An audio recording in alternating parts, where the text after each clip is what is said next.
गुप्त वंश के पश्चात किस पतन का मतलब किस वंश का उदय हुआ?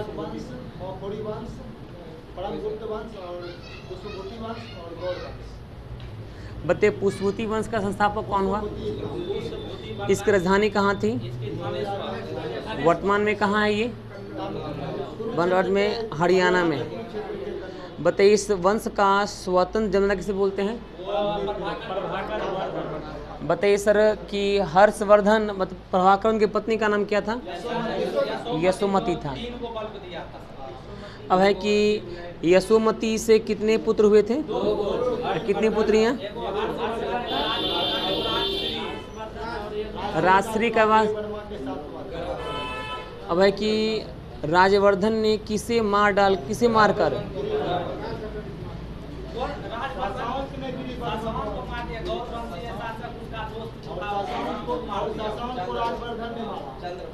बताइए शशांक किस धर्म का अनुयायी था? और इसने महाबोधि वृक्ष को कटवा दिया था। राजवर्धन का मृत्यु कब हुआ था?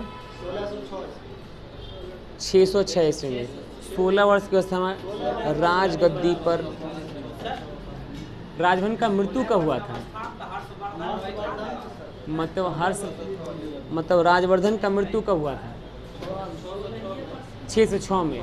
और कितने वर्ष की अवस्था में हर्षवर्धन?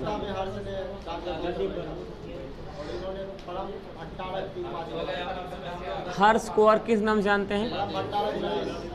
और शिलाजित के नाम से। अशोक ने हर्ष ने किसे पराजित कर कन्नौज पर अधिकार कर लिया? बतियाओ न रे बतियाओ।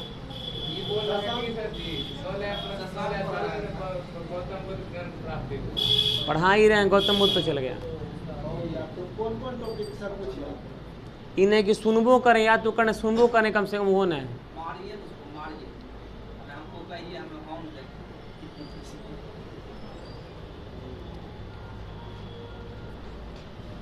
कभी जानते हैं सर कोई मन करता है कि उसको बोलना ही बंद कर दे, जे करना है करो, हमारा क्या मतलब, हमारा लाइफ सेट हो जाए बात, तुम कहीं हो जाओ। फिर मन करता है यार नहीं समझा देते हैं भाई, जब तक है ज्ञान बुद्धि बोल देते हैं।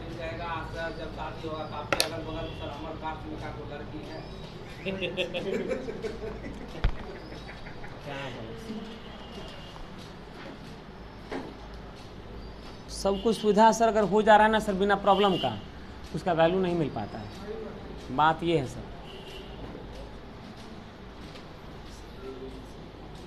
बोले सर गलत बोल रहे हो तो यहाँ अवेलेबिलिटी सब कुछ कर दे रहे हैं तो उसका वैल्यू नहीं मिल पा रहा है।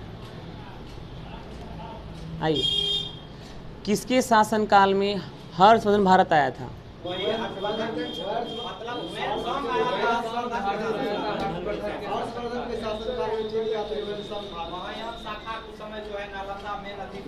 वेनसांग को किस नाम से जानते हैं?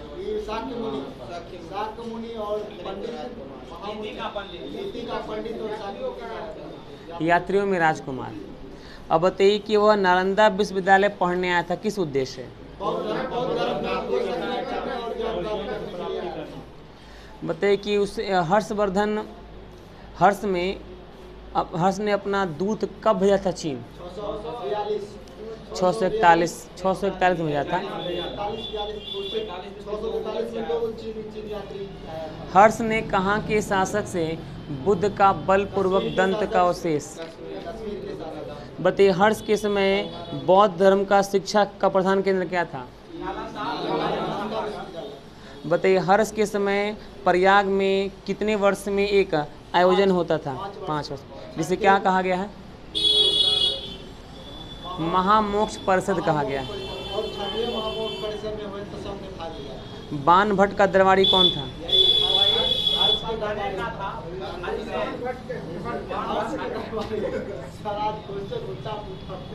बताइए बाणभट्ट के गुरु का नाम क्या था? अगला, प्रियदर्शिका रत्नावली नागानंद पुस्तक रचना अपने नाम से किया था और इसका भागवत नाम के लेखक को पुरस्कार पैसा देकर इन्होंने अपने नाम पर। बताइए हर्ष के अधीनस्थ कौन कौन शासक किस प्रकार के पद आते थे? महासामंत और महाराज। हर्ष के मंत्री परिषद के सचिव को क्या कहा जाता था? अमात्य। बताइए कि अश्वसेना, अब बताना, हर्ष के शासन काल में सिंचाई के साधन के रूप में किसका प्रयोग होता है? जल पंप या तुला तंत्र का अंतर्गत।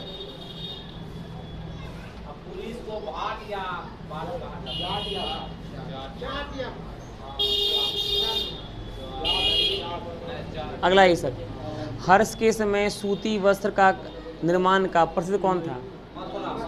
मथुरा। बताइए, हर्ष चरित में प्रांतीय शासक के लिए किस शब्द का प्रयोग किया गया है? लोकपाल। लोकपाल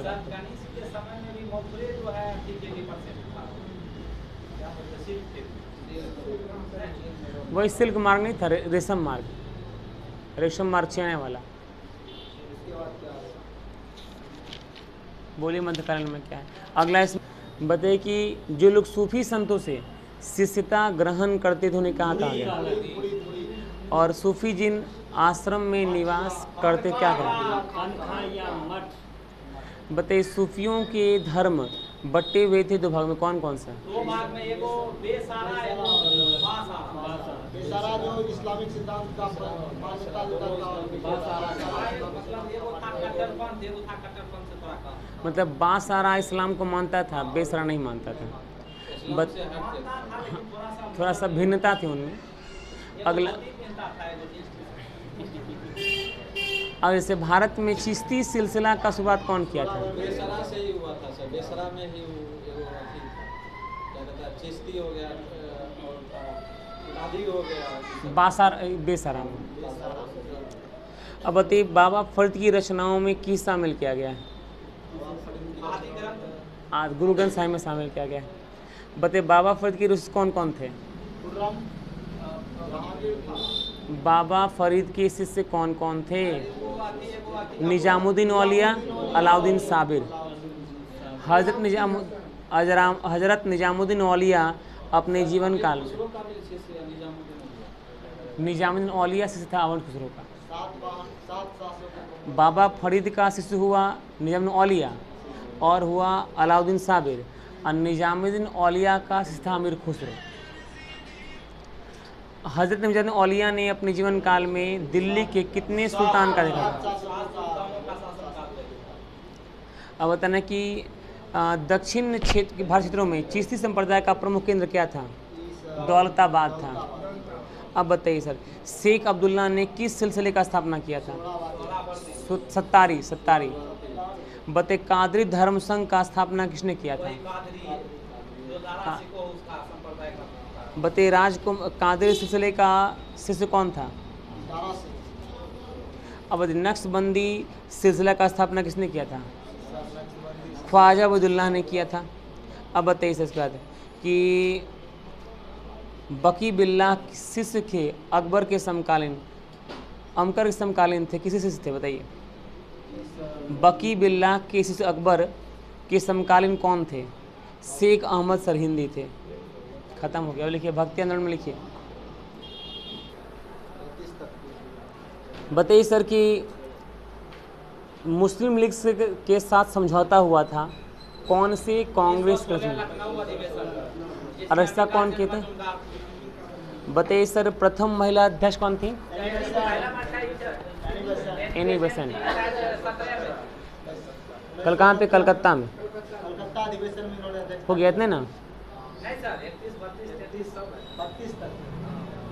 तो ये 32 तो बोले हैं सर, 32 हो गए, 33 हो गए। 28वां पूछिए।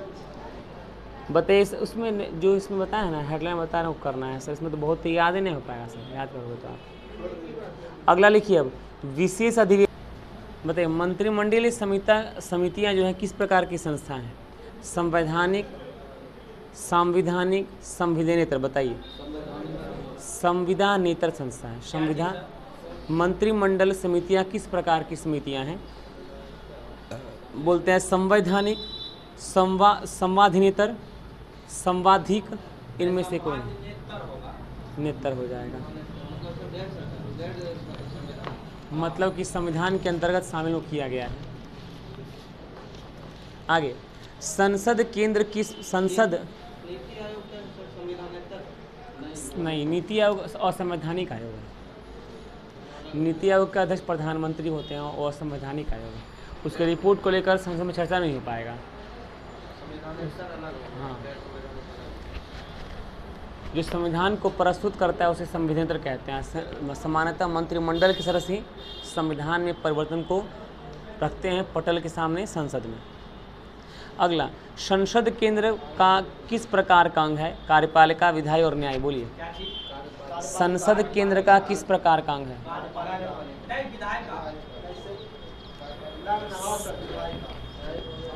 संविधान के किस भाग में संसदीय गठन, संरचना आदि का उल्लेख किया गया?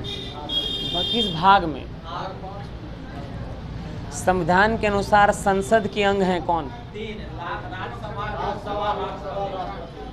निम्न में से किस वर्ष राज्य परिषद एवं जनता सदन के स्थान पर राज्यसभा और लोकसभा शब्द को अपनाया गया है? 1954। सर, पहले राज्यसभा का नाम राज्य परिषद था और पहले लोकसभा का नाम जनता का सदन था। नाम बदला गया 1954 में, कर दिया गया राज्य परिषद को कर दिया गया राज्यसभा और जनता का सदन कर दिया गया लोकसभा। हाँ,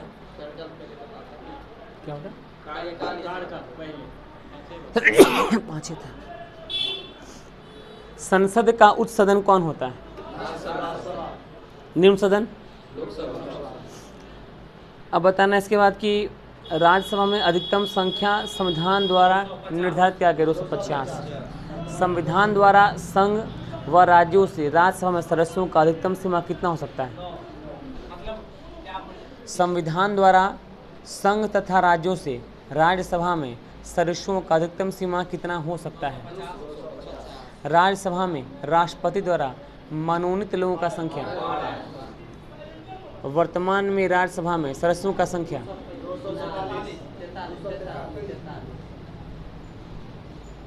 अच्छा सर, हम बोल रहे हैं वर्तमान में राज्यों से कितने सदस्य लोकसभा का प्रतिनिधित्व करते हैं? 230। अगला, वर्तमान में संघ राज्य क्षेत्रों में राज्यसभा से आने वाले कुल सदस्यों का संख्या, केंद्र शासित प्रदेश से आने वाले सदस्यों का संख्या कितना है अभी?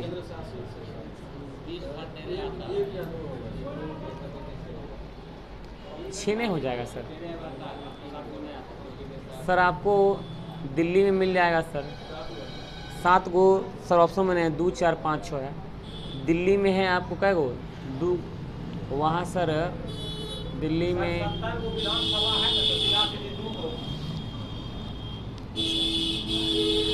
में है 3 गो, जम्मू कश्मीर में 4 गो, अब हट गया जम्मू कश्मीर में बच गया सर कै गो? तो वहाँ बच गया 2 गो और पौंडीचेरी में 1 गो। 3 2 5 1 6।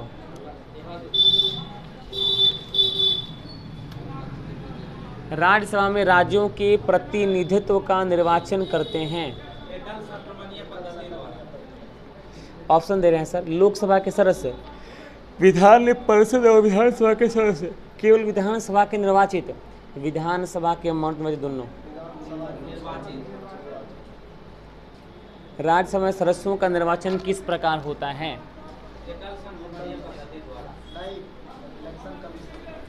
एकल संगमनीय। निम्नलिखित में से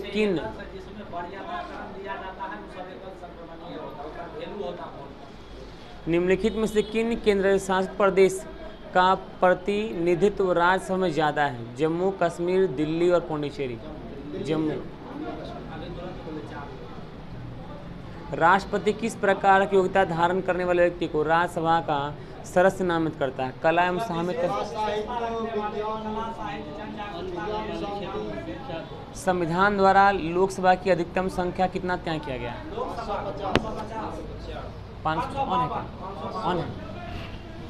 550। लोकसभा में सर एंग्लोन खत्म ना हो गया सर। 104वां संवैधानिक संशोधन 2019 के तहत संविधान सभा द्वारा लोकसभा में चुनकर जाने वाले अधिकतम सदस्यों का संख्या। बोले सर बोल रहे हैं कि संविधान सभा द्वारा संघ राज्यों से लोकसभा में चुनकर जाने वाले लोगों का संख्या। बोलिए सर। पहले 13 था, आप बहुत लेट आए। आप आइएगा। आप कब छुट्टी है स्कूल से? आप यहाँ पे आ सकती हैं, छूटेंगी तब आ जाइएगा। अभी नहीं, 3:30 बजे आइएगा।